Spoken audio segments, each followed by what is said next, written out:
हुड्डा साहब आज की जन आक्रोश रैली आज मैं समझता हूँ बड़ौदा में एक रिकॉर्ड ठंड में जो जन आक्रोश रैली में लोगों की भागीदारी और जोश के हिसाब से एक रिकॉर्ड कायम करने वाले लोगों ने काम किया। ये इससे आप अंदाज़ा लगा सकते हैं कि इस नए साल में लोगों ने दृढ़ संकल्प लिया कि नई सरकार हरियाणा में बनाएंगे और इस सरकार से, जिस सरकार ने इतना नुकसान कर दिया हरियाणा का, इस सरकार से पीछा छुटाएंगे। आज खट्टर सरकार, बीजेपी जेजेपी सरकार, खट्टर दुष्यंत सरकार ने हरियाणा को बेरोजगारी, महंगाई, भ्रष्टाचार, नशे, अपराध में देश में नंबर 1 बनाने का काम किया इस सरकार ने, और सरकार के अहंकार में भी ये सरकार देश में नंबर 1 साबित हो रही है। तो आज लोगों ने एक जो है इतने बड़ौदा में इतना पहुंचकर इतनी बड़ी संख्या में एक हमारा हौसला बढ़ाने का काम किया है और निश्चित हरियाणा के अंदर परिवर्तन होगा। आपने चक्रव्यूह की बात की कि वो चक्रव्यूह रचेंगे। देखिए, वो तो जहाँ तक चक्रव्यूह की बात है, ये तो मैं समझता हूँ कि भारतीय जनता पार्टी की बात हो या पूरे सत्ताधीशों की बात हो, वो हमारे खिलाफ चक्रव्यूह तो रचने का काम करेंगे ही पूरी तरीके से। ये वो लोग हम पर निशाने पे लेंगे। इनके पास बहुत कुछ है, इनके पास 2-2 सरकारें हैं, दिल्ली और चंडीगढ़ में 2 पार्टियां हैं, बीजेपी जेजेपी। इनके पास सत्ता दल भी है, सत्ता बल भी है, धन बल भी है, मीडिया बल भी है, तंत्र बल भी है, लेकिन हमारे पास लोगों का आशीर्वाद है। छत्तीस बिरादरी के लोगों का आशीर्वाद हमारे साथ है।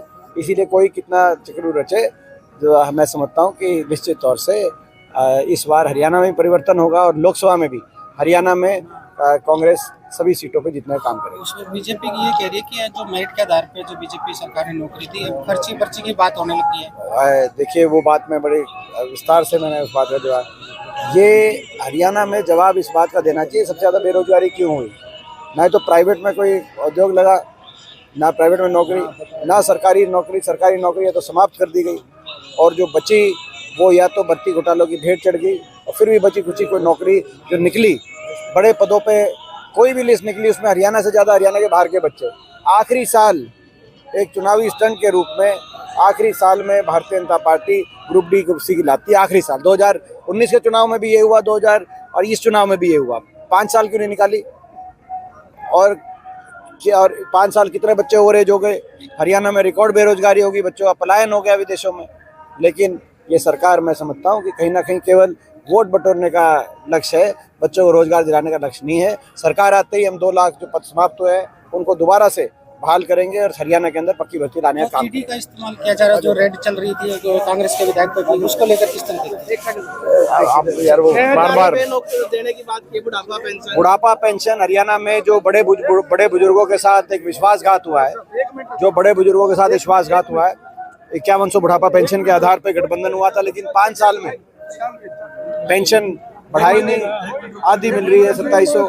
तो ये विश्वासघात का जवाब कांग्रेस की सरकार बनते ही हुड्डा साहब की कलम से 6000 बुढ़ापा पेंशन हर बड़े बुजुर्ग को, ताकि एक घर में 2 पेंशन आए तो एक तरीके से एक तनख्वाही आ जाए। लोकसभा के साथ विधानसभा चुनाव हो सकते हैं जिस तरह से बीजेपी तैयारी कर रही है। लोकसभा के साथ विधानसभा चुनाव हो सकते हैं जिस तरह से जेपी नड्डा। हमारी मांग है कि ये 7 चुनाव हो। खट्टर साहब क्या करते थे, 1 नेशन 1 पोल बड़ा अच्छा है और इससे बजट की बचत होगी। तो खट्टर साहब अपने बयान को याद करें, अपने बयान पे कायम रहें, हरियाणा में 7 चुनाव कराएं, ये हम मांग करना चाहते हैं। अब अपनी बात से पीछे ना हटें। आप कह रहे हैं हाईकमांड ने परमिशन नहीं दी, अरे ये तो आपके हाथ में है। लोग चाहते